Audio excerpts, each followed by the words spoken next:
La educación enfrenta un desafío fundamental. No está preparando a los chicos y a las chicas del Ecuador para los retos del futuro.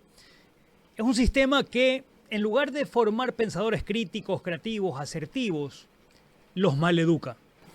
Hoy, más de la mitad de los estudiantes de Ecuador no alcanzan niveles mínimos en matemáticas ni en ciencias. Y aunque tengamos un acceso casi universal a la escuela y altas tasas de matriculación, seguimos por detrás en términos de calidad. Este es el punto de partida de esta nueva temporada, Lucho, del podcast de Mogul que hemos llamado Educación que Maleduca. Y ahí quiero empezar con un dato muy preocupante. De casi 300.000 palabras, y lo mencionaste en el primer episodio, que tiene el español, los jóvenes utilizan aproximadamente 300. Increíble. Eso es lo que demuestra, lo único que demuestra es la pobreza en el uso del lenguaje, pero sobre todo la pobreza de pensamiento a la cual nos está condenando el sistema. Y si miramos datos duros, encontramos que este no es un problema aislado, es un problema estructural. Desde la educación básica hasta el bachillerato, el modelo privilegia la memorización sobre la comprensión, el control sobre la creatividad y el pensamiento crítico. Y lo vamos a contar con historias, con anécdotas, con cifras y con ejemplos claros, porque estas cifras tienen rostros. Son los niños y niñas en escuelas rurales, son los niños y niñas que abandonan la educación privada para ir a la educación pública, son adolescentes que están desconectados a pesar de tener dispositivos, son jóvenes que memorizan fórmulas pero que no podrían resolver problemas a la hora de enfrentarse a ellos. Aquí empieza el nuevo episodio de Mogul. Un espacio para revelar insights, crear diálogos y descubrir juntos soluciones para el desarrollo del país. Bienvenidos.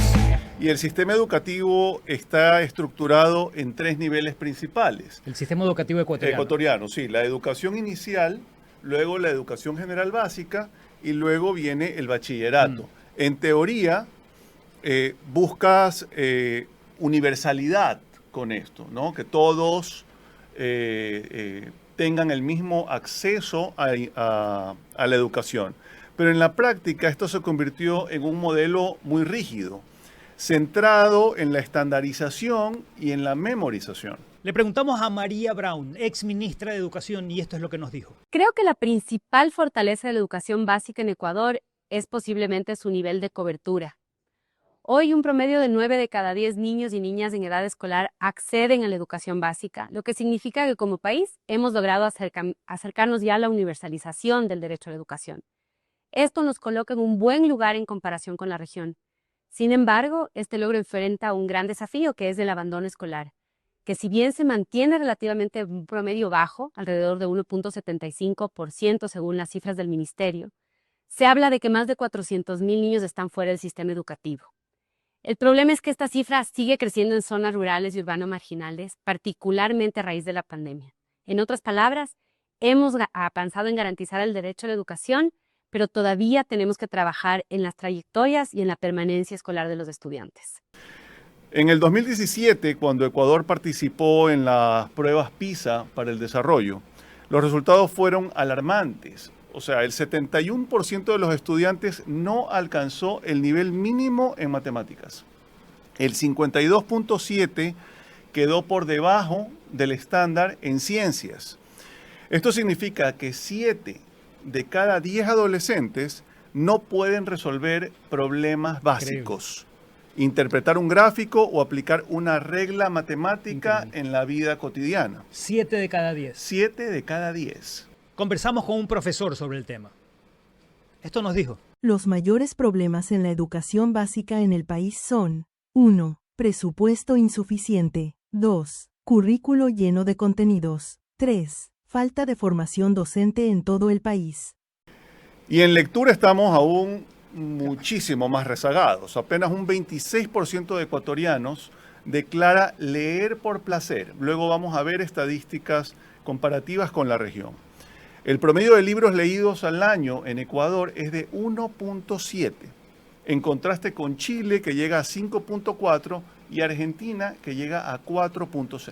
O sea, tenemos un sistema que pone a los chicos frente a libros y pruebas, pero que no logra que lean por el gusto de leer, ni que comprendan lo que están leyendo. Y aquí está lo más duro. La lectura temprana es uno de los predictores de futuro, uno de los predictores de éxito escolar. Estamos hipotecando el futuro desde el inicio, como decías. Solo el 26% de las personas que leen por placer. Y de esas, el promedio de libros leídos en Ecuador es 1.7 libros por persona por año. 1.7 libros por persona por año. O sea, es como darle un mapa a los estudiantes, pero sin enseñarles a leerlo. O sea, memorizan los nombres de las ciudades, nombres de capitales, pero nunca van a entender cómo llegar de un punto al otro, ¿no? O si lo están viendo al revés. O si lo están viendo al revés, exactamente. En términos de acceso, Ecuador muestra avances significativos. La matrícula primaria, y esto puede sonar un poco extraña, supera el 100% en términos brutos. Y dices, ¿cómo supera el 100% en términos brutos? Y es que, claro, como tienes rezagados, o sea, que no están en el curso de acuerdo a la edad, terminas teniendo la totalidad de los cupos cubiertos cada año. Okay. La secundaria llega al 93% y la educación terciaria alcanza el 60%. Es altísimo. Es muy alto. Terciaria es bachillerato. Terciaria ya estás entrando a la universidad. Técnico y universitario. Técnico y universitario. En términos de escolaridad, el país está en línea con América Latina, incluso un poco más arriba, con 9 años de promedio de escolaridad. Pero cuando mides la calidad, el panorama cambia completamente. Claro, y una manera de medir calidad son los resultados en pruebas. Y en PISA 2022, que es el último registro que tenemos, el país se mantuvo estable con respecto al 2018, 2022 estable con respecto al 2018. Pero, no retrocedimos, pero tampoco avanzamos. Y seguimos lejos del promedio de la Organización para la Cooperación y Desarrollo Económico, que nos supera con 100 puntos o más. Que 100 puntos o más, cuando un joven obtiene 472 puntos en matemáticas y uno de Corea del Sur o Finlandia supera los 570 puntos, estás hablando de 2 años de escolaridad, ¿no? O sea, tú puedes verlo como 100 puntos, pero son equivalentes a 2 años. Al contenido de lo que sería el proceso de entendimiento y de aprendizaje de 2 años. Correcto.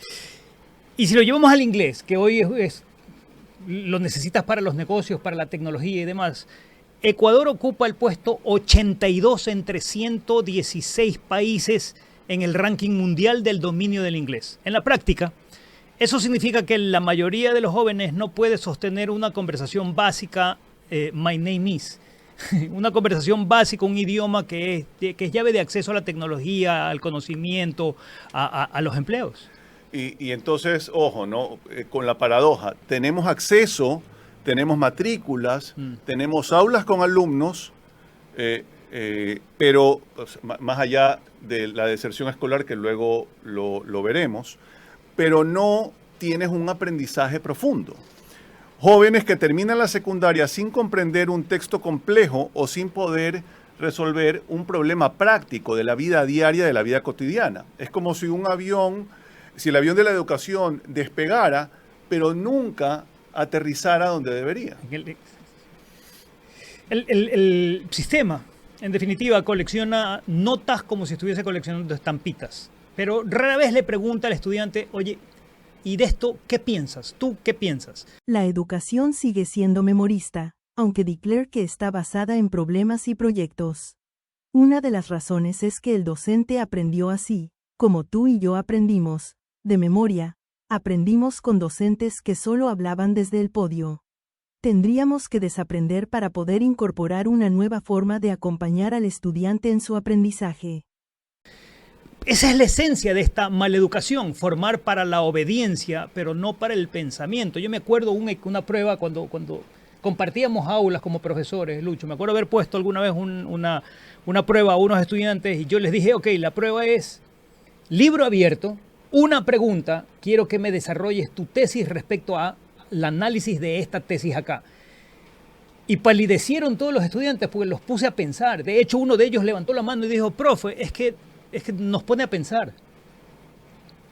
Sí, es gravísimo.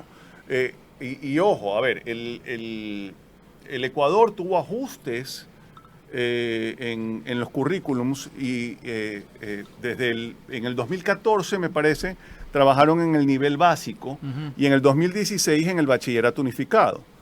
Estos modelos consolidaron un sistema altamente centralizado con estándares y evaluaciones nacionales como ejes fundamentales.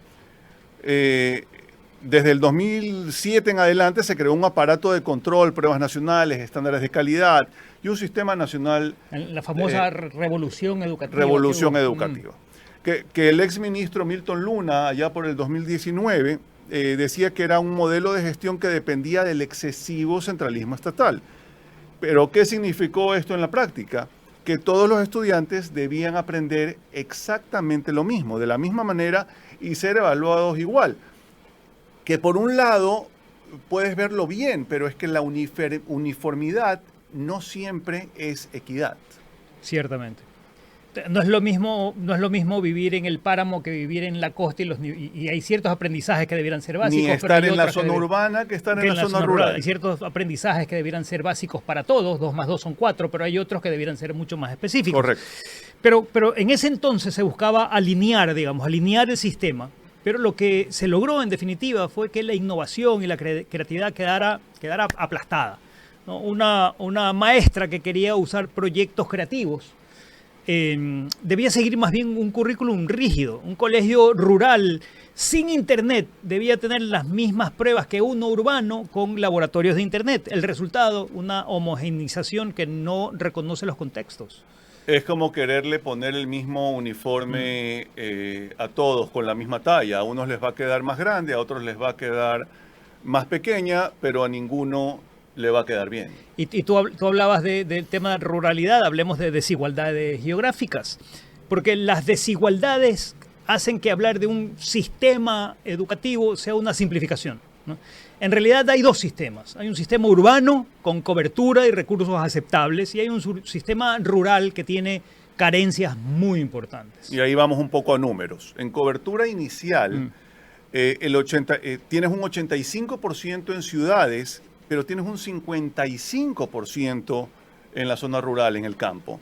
En conectividad, tienes un 80% en las escuelas urbanas que tienen internet, frente a menos del 30% en las zonas rurales. Y en abandono escolar, tienes 5% en ciudades contra 12% en el campo. Es decir, 2 mundos completamente distintos en el mismo país. ¿Y qué tal si lo aterrizamos a datos específicos de provincias como ejemplos para que quienes nos escuchen puedan visualizar en sus cabezas de qué estamos hablando? En Esmeraldas Rural, apenas el 38% de los hogares tiene internet y solo el 19% cuenta con equipos tecnológicos. En la sierra, provincias como Chimborazo y Bolívar tienen escuelas unidocentes, un solo maestro para todos los grados. Y en la Amazonía, en Pastaza o en Morona, Santiago, la cobertura inicial está por debajo del 60%. Wow. Ahora, imagina qué sucede cuando en estas provincias debe competir en las mismas pruebas nacionales con chicos de Guayaquil o de Quito. El sistema exige lo mismo, pero no ofrece lo mismo. Pero este sistema educativo ecuatoriano no solo carga con problemas pedagógicos. También hay factores políticos y factores sociales que están agravando la situación. Algo parecido a lo que veíamos en turismo. En los últimos 20 años, Ecuador ha tenido más de 15 ministros de educación. ¿Eso significa? Cada año y medio, más o menos, nuevo. Estamos cambiando. Un ministro nuevo, una idea nueva. Una idea nueva. Una vez más, y ya lo veremos, el tema de la necesidad imperante de las políticas de Estado en temas fundamentales, como educación, como turismo, y ya veremos otros temas más. Claro, ningún plan de largo plazo se sostiene con esa inestabilidad. Es imposible.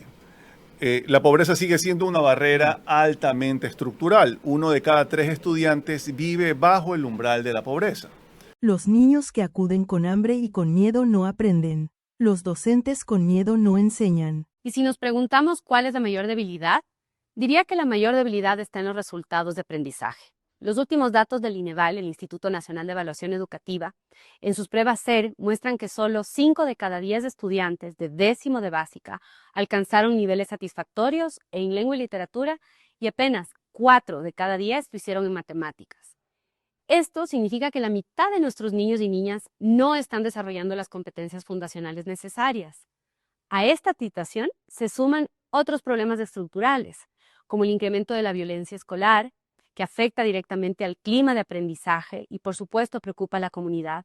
Y eso también aumenta la deserción, de la cual hablaba yo antes. El aumento de casos de depresión, de suicidio en adolescentes y en niños, que esto también es un reflejo del déficit del apoyo socioemocional que en el sistema educativo y en el sistema de salud pública tenemos para nuestros niños. Además, muchas escuelas enfrentan deficiencias en infraestructura, con aulas que requieren mantenimiento, equipamiento obsoleto, limitaciones para integrar tecnología y otros elementos sobre ese entorno. Y por supuesto, está el reto de la formación docente. Necesitamos un sistema de desarrollo profesional continuo que actualice a los maestros en metodologías activas y uso de tecnologías y enseñanza basada en competencias, cambiar la forma en que enseñamos, actualizarlo. Y eso también requiere de la participación de la academia, cómo cambiamos la formación inicial de los docentes. Estas tal vez son las deudas más grandes que tiene el sistema educativo ecuatoriano. Esto no solamente es un dato económico, ¿no? Es un niño que no sabe si va a tener 3 comidas al día y difícilmente va a poder concentrarse en si debe estudiar o no, o si va a desarrollar pensamiento crítico o no. Ciertamente. Y eso súmale la cultura digital, esta de este aparatito, que refuerza lo superficial, ¿no? Lo hemos llamado estupidización digital, siguiendo algunos teóricos. El contenido ligero, los videos cortos, las recompensas inmediatas que compiten con la atención. Mientras tanto, en la escuela siguen ofreciendo las clases pasivas, donde habla el profesor y los alumnos escuchan obedientes sentados sin moverse, clases pseudo magistrales donde el estudiante está sentado escuchando, mientras en su aparato está en interacción, ¿no? Fin de la historia, es desinterés total por la clase. Es como que el chico está gran parte del día viviendo un carnaval, luces, sonido, estímulos, claro, música, y luego llegas a una aula gris donde te piden que te concentres en un tema, ¿no? Bueno, ¿tú cuál elegirías? Creo que el primero.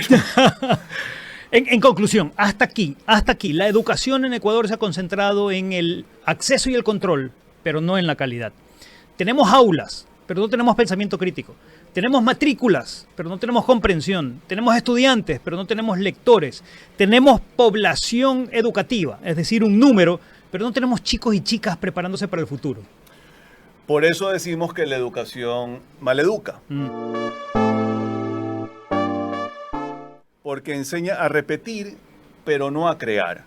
Porque normalizamos que aprobar un examen es lo mismo que aprender.